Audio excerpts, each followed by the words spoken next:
Ladies and gentlemen, welcome back to the finest Dawn of War Unification casts this side of East Yorkshire. And today we've got a 1 versus 1 on Fata Morga. Playing on the northern side as the Imperial Guard, we've got Kykuy. Playing on the southern side as the Farsight Enclave, we have got Vrax. Vrax will be opening up with a Aircraft Engineer, triple Vasa squads, as well as an Enclave Council and a Orbital Landing Flare. Whereas Kykuy is going to go for a couple of Guardsman squads, a Tech Priest Engineer, and an Infantry Command snug in the corner to make sure that there's no town nonsense sneaking up around the flanks. As with the Imperial Guard, you've got to make sure that your flanks are nice and secure. So, Imperial Guard versus the Farsight Enclave. These guys being relatively new, people are still trying to figure them out. There's going to be an uphill battle for them, I reckon, considering that anyone who's worth their salt, even if they're not very good with the Imperial Guard, they kind of know how they work. Either you hide inside your buildings, keep all your land and stuff, and get your vehicles out later on, or you go for your elite infantry with your, what they call the Ogrins and the Cassicans, and put some priests in there and smack people around. So the Farsight Enclave are going to have to rely a lot on their commanders and their heroes. And from what I can gather, I assume that the tactic for the Imperial Guard is just to essentially wear them down. As far as I'm aware, the Farsight Enclave don't really have anything in the way of medics or healing kind of shenanigans going on for them. So any kind of damage done to the heroes in the early stages of the game are going to put them in a bit of a bind. Will prevent them from pushing out too far forward. So, yeah, just a case of wearing the tower down. We are seeing Commander Farsight out with his powerful Dawn Blade. As the Farsight Enclave tier up, that blade does become a lot stronger. So he is able to scale into the late game. He's not your typical tier 1 commander who just is good at the beginning and then kind of falls off later on. He is relevant all the way through. We are seeing a Commissar out for the Imperial Guard. Oh, right, okay, so you've gone... For a second then, I thought that Kykuy went for a Commissar and not the command squad. And I assume, yeah, you're going to go for Psyker, and that Psyker's mind-zapping ability will be quite useful against the commanders, considering that is a high single-target damage. Commissar, not wanting to get involved in some close combat with Mr. Farsight himself, will just run away as best he can. Speed on this boy. Oh no, he's just going to gauge him in some ranged combat.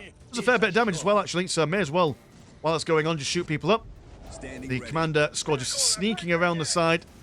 Vasa, seeing if they can shoot them up. Tier 1, they are pretty good in range. In fact, actually, I think they do a little bit more damage. Yeah, they've got 25 and 30 and 24 and 30, compared to 13 and 50 and 20 and 24. The unit count is to be believed, then, that the Vasa is flat out better than the Imperial Guardsmen, but these guys can be upgraded quite a lot. Also got a much more wider array of weapons for them to go for, whereas the Vasa's only got their pulse rifles and the pulse carbine. Pulse carbine is more effective against heavy infantry and infantry, whereas pulse rifle, kind of a bit of a jack of all trades, I'd say. Definitely tend to see it, trying to go balls to the walls against Mr. Farsight himself, but will be narrowly shot down before being able to hide inside Listing Post. Listing Post will get an upgrade, however, as the command squad has been beaten back by the double Vasa down on this side.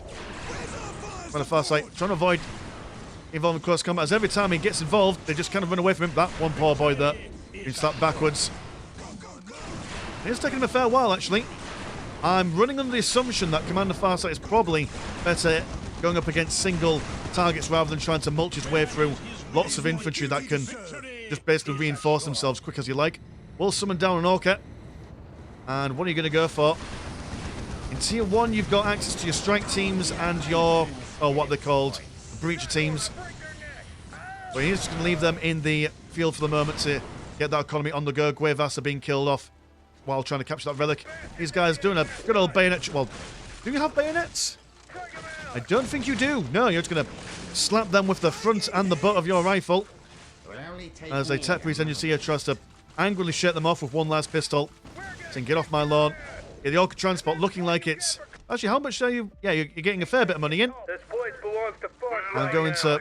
Are you... Oh, for a second I thought we were going to get a Aircraft Engineer from there then. For a second. No, that's from the forward outpost. You have the command squad inside the base there. Looking like that something was being cancelled there. And the guardsmen following their commander as best they can. Commander Farsight quite low on health at the moment, actually. Cannot lose him at this critical stage of the game. After all, I mean, I don't know how... It takes a fair while to be able to summon another council out. So, well, not a council, sorry, a commander out. So, losing him early game is basically GG. And now it's just a free-for-all inside Farsight's base. Got some Vasa on the side. Going to build up a second orbital landing flare. These buildings are critical as they are essentially the squad cap for the Farsight Enclave. One of these equals one extra hero. Looks like the oh dear, they're going to lose that. How much do you cost? Can't be cheap. But to be fair, nothing's very cheap for the Farsight Enclave, considering their constrictions on their economy. We'll be upgrading their fire bases with some plasma rifle add-ons. Does not increase the overall intake of economy. Throwing down an Orca transport down here. Attempting to get... Oh dear, oh no. They were attempting to get another hero out, but they have been squad caps there, so... Oh man, that's going to really put them back behind. Thankfully, Farsight is going to bring forth a Orca transport for regular infantry. Although maybe he's going to use that for more recon again. I assume you are. Makes sense. To be fair, the Guevasa are quite strong in the early game, so you can kind of just rely on them to hold the line for now. Why are you teching up? That's the question. Do you have teching up money? You've almost got green money for teching up. You've gone for a tactical control there. So maybe you are just going to sit pretty in tier 1 for a little bit longer. Maybe get some grenade launchers. Although I don't know how well the grenade launchers are going to transition into tier 2, considering that the Farsight Enclave do rely a lot on their crisis battle suits as the tiers go up. But then again, they are heavy infantry, so plasma guns will be a good idea. Guevasa, having the morale being broken, will fall back. Death and sadness raining upon all who fall foul of the orange lasgun fire. Look at the speed on that command squad. That priest adding a little bit of additional maneuverability to those 3 elite lads. Well, the orbital landing flare has been joined by another friend. And I assume we're probably going to go for another one at some point. Again, I'm not quite sure how long the cooldown time for it is, but it is a fairly substantial cooldown time. Guardsmen amassing in number. They've not gone for any additional guns. They've just gone for a sergeant in each squad.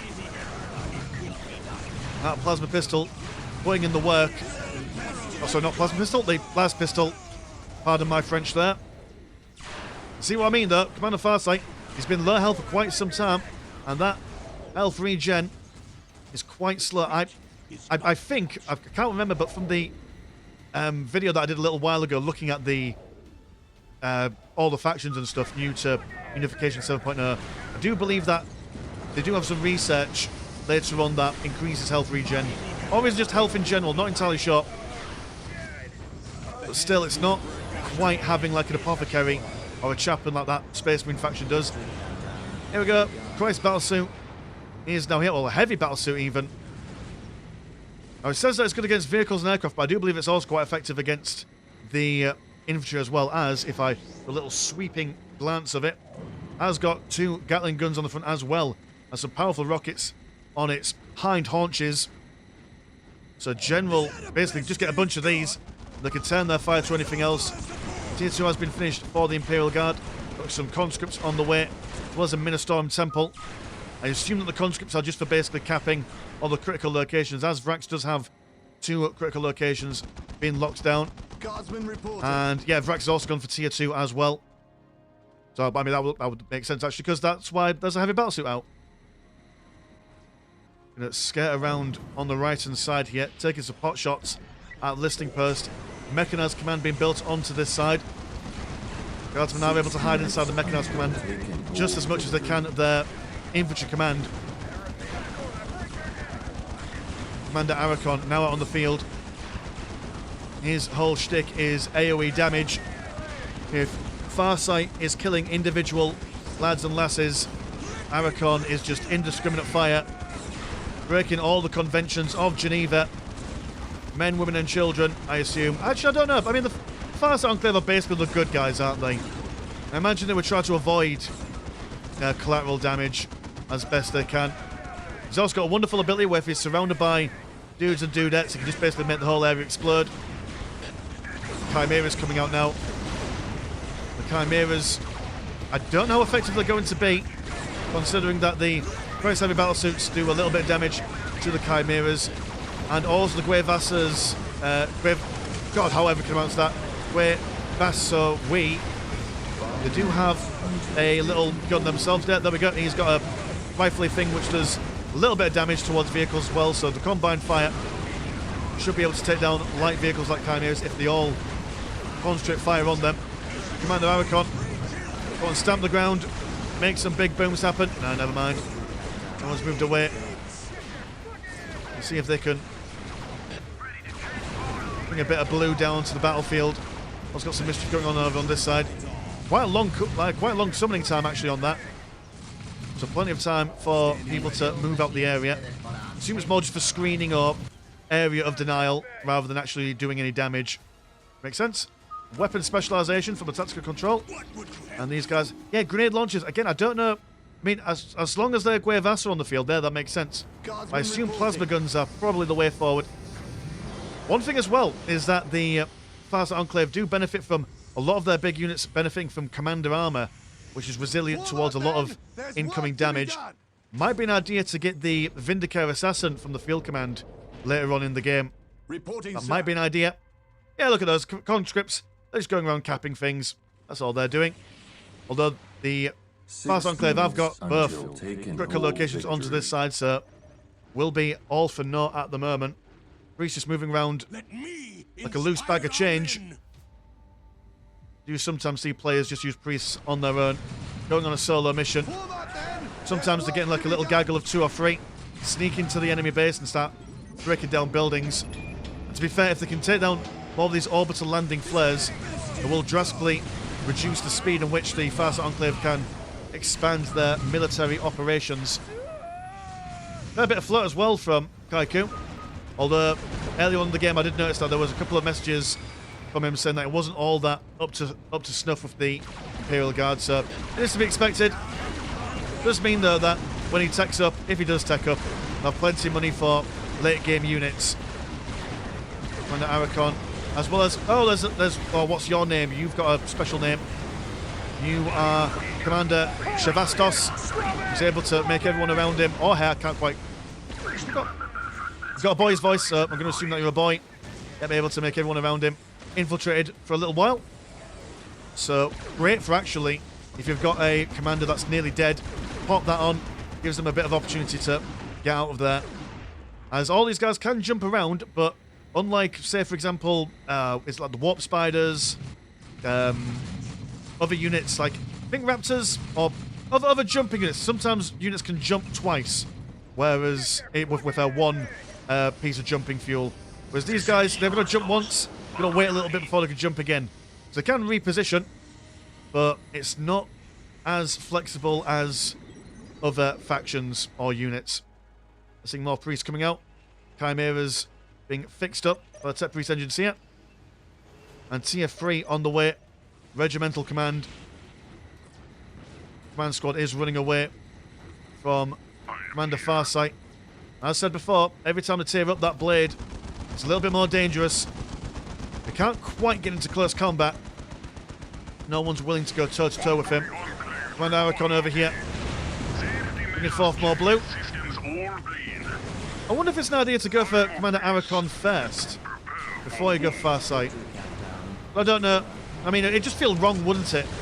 Going for anyone else apart from Mr. Farsight first. There we go, that's the big ability. That's to give one back. Doesn't do any damage, but just keeps them away. Gives them an opportunity to fly away. As we saw him, he jumped this way and then didn't have more jumping juice, so had to knock them back. Here come the Chimeras. Already a little bit of damage done to the orbital landing flare. These guys with their grenade launchers sniping out that aircraft builder, or engineer, sorry. That misrepresents his job role. Over here though, that's a significant amount of heavy battle suits. And anyone near them are going to feel the full force of their mighty superior firepower. So there's a bit of a base trade at the moment. Losing both the orbital landing flares here. So even if they wanted to... Oh yeah, have you got any? I've got 2 down here. You've got your Research and Development Centre, some R&D, as well as another landing flare going on down there. Currently a squad cap there. So we'll need to build at least 2 more before any more commanders come out. Ree's going to keep these guys alive. And are you going to get involved in some argy-bargy close combat? Doesn't look like it.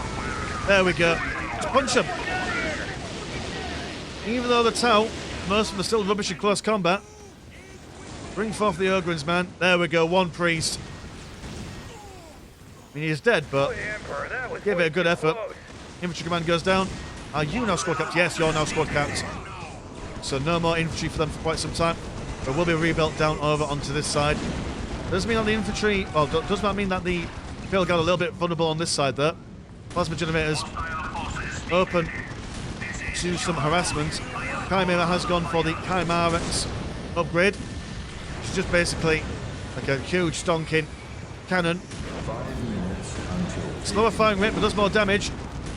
He had heavy battle suit, struggling a little bit against onslaught. In fact, actually, grenade launchers not too bad. I wonder if maybe grenade launchers were the idea because of their better firing range rather than the plasma guns. Maybe that's the idea behind them. Don't seem to be doing too much, too bad of a damage against heavy battle suits. It's okay, you know what? I hold up my arms. Maybe I was wrong. Happens fairly often, in all honesty, but there we go. Conscripts over here. And some Cascan quarters being researched. One interesting note that somebody mentioned on Discord the other night was that the Imperial Guard, a little bit of a disadvantage to other guardsmen factions, considering that they've still got to research their individual units that they want.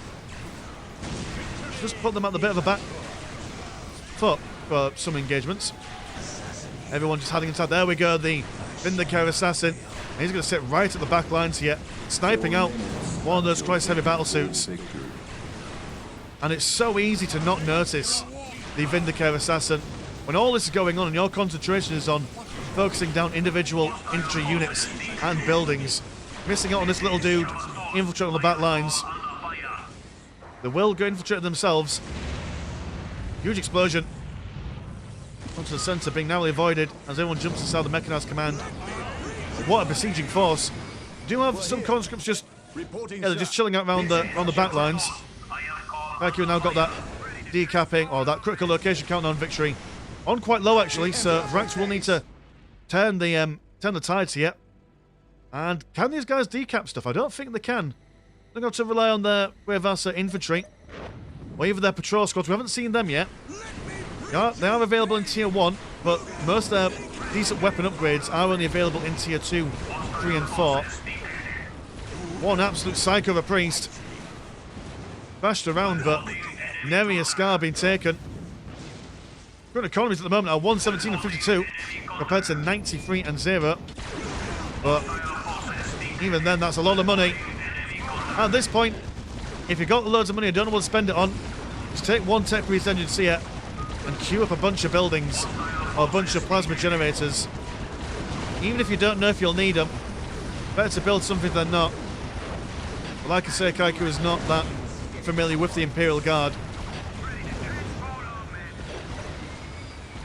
But it does bring into question, though, that if there was someone who's very familiar with the Imperial Guard, would the Farsight Enclave have this level of Christ battlesuits on the field at the moment?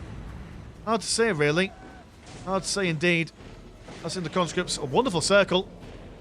Got one dude in the middle just telling them all a campfire story. You love a good old campfire story. In fact, actually, if you do like a good campfire story, a while ago, for when I did a Stalker video, I did some stories of when I went camping a while ago. So be sure to look back in the catalogues on the playlists. Should really do another one of those, but I'm thinking, umming and ahhing about just basically making this exclusively a Dawn of War channel and then doing all the other stuff on a different channel, or just not bothering with it. Considering the algorithm does not like people who do mixed content. At the moment, the viewership is quite good, and I assume that is because I'm just focusing on one thing or another. Let me know what you think in the comments. Let me know what you think. I do read all the comments, don't apply to many of them. Considering I get about like 80, or actually, nowadays I get about nearly 100 a week. I do read them all, I just don't respond to most of them. If I did, well then, you know, that would be my life. My life would be admin. Either way, all these guys, if I swap over to Farsight Enclave and select them all, we can see that a lot of these guys are struggling to stay alive. So even though it looks like there's a lot of them, they can't really hold the front lines for the moment. Yeah, so the Imperial Guard are just going to basically whittle these guys down. A Sub-Commander Torch start. Commander of the subways. both transportation and the sandwiches.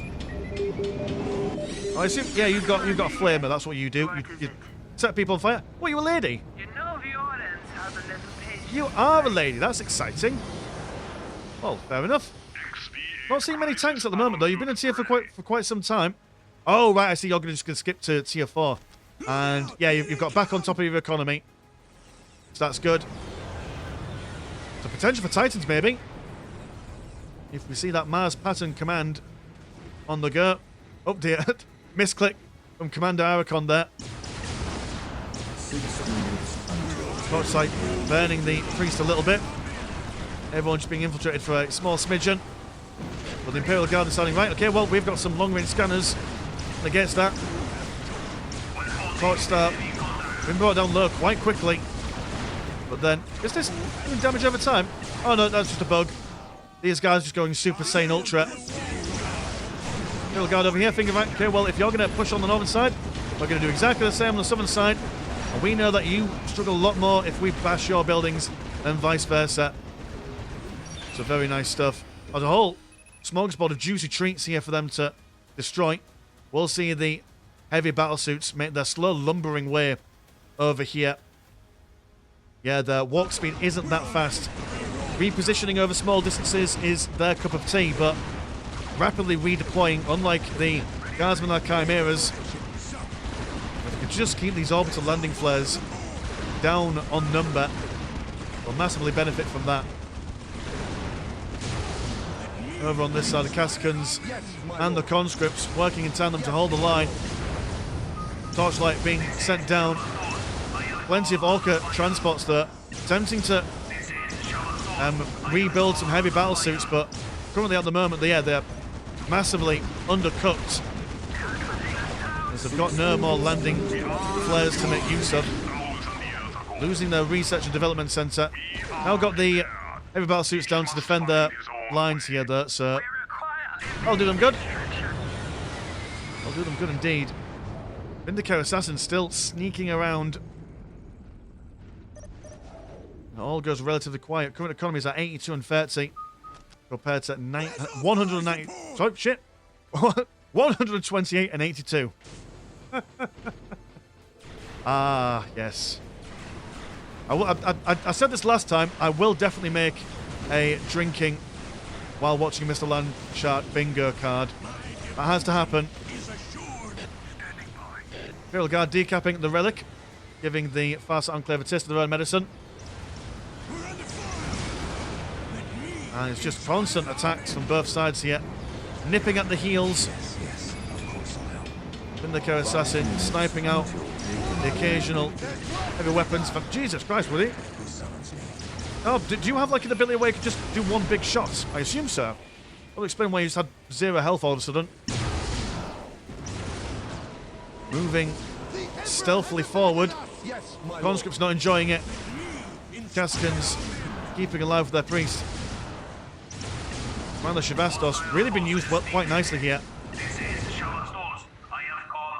And we're seeing... Oh, we've got Lieutenant. I believe he's fairly new to the Imperial Guard roster. Stick him in there for general goodness and buffs and stuff. The vast squad charging forward, but being shot before they're able to bash these guys in close combat. And you know what? I've been sold these grenade launchers doing really, really good stuff. And one at a time. Just the sheer weight of numbers, really, is getting them through. At the moment, unable to really defend all their stuff. And they can't really... I mean, oh, they've got no infantry at the moment. It's very unfortunate. They've got plenty of money, though. They could be spamming out the Grey Vassal if they wanted to. But then will the Grey Vassal be able to stand up against all the grenade launchers? Here comes another crisis battle suit. They've been brought down very low very quickly. Yeah, it does seem like that the Farsight Enclaves were doing really well all the way through that game. But as the game carried on, the Imperial Guard was just very stubborn. Not really using many elite units. In fact, not even using like any like Lehman Russes or anything, but just keeping those infantry squads constantly on the flanks, keeping those orbital landing flares down, and preventing the... Oh, there we go. There's Lehman Russes. Vrax says, GG, well played. And that was well played. There were several moments in that game where the Enclave, if they were just able to push in a little bit more, they would have definitely had the Imperial Guard on the run, especially when they managed to take out that infantry command down here and almost taking down that mechanized command. If they were able to get in and maybe do some more damage to the econ, that would have maybe changed the way that the Imperial Guard were able to throw the infantry towards the Farsight Enclave. But no, they were able to keep their men on the field and losing those orbital relays just constantly. I mean, they lost a couple here, lost a couple there, and after a while, really starting to feel it in the late game there. So thank you so much, boys, for sending in that game to the Discord. Want to support the channel? Have a look at the old Patreon. £1 a month gets you 1 extra game a week, and there is also a Discord, where Discord things happen. Links in the description as always. As been Mr. Landshark, pleasure as always, never short, and I will see you in a bit. Peace.